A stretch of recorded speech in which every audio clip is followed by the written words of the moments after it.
LOL PBE account, Riot Games account login. If you want to log into your LOL PBE account or Riot Games account, then all you have to do is simply go ahead and then first of all, make sure to open up your browser. Now, in order to create LOL PBE, so first you need to actually come to its website, which is leagueoflegends.com, which means the long form for LOL/PBE. So you don't have to type in ENUS and that's just language, but leagueoflegends.com/PBE, you'll come to this page over here, right? Here you can see the sign up for PBE option. So regardless of whether you want to log in or sign up, it's pretty much the same. Here you can see the sign up option. Go to the sign up option there and it will take you to this little button over there.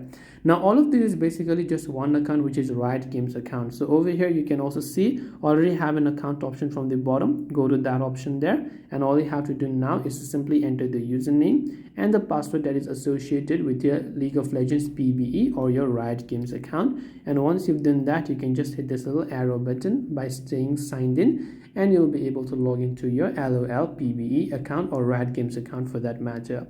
And this way you'll be able to go ahead and then basically log into LOL PBE account. I hope that this video helped you. If you have got any questions, queries or doubts, feel free to leave them down. Thank you for watching and see you in the next video.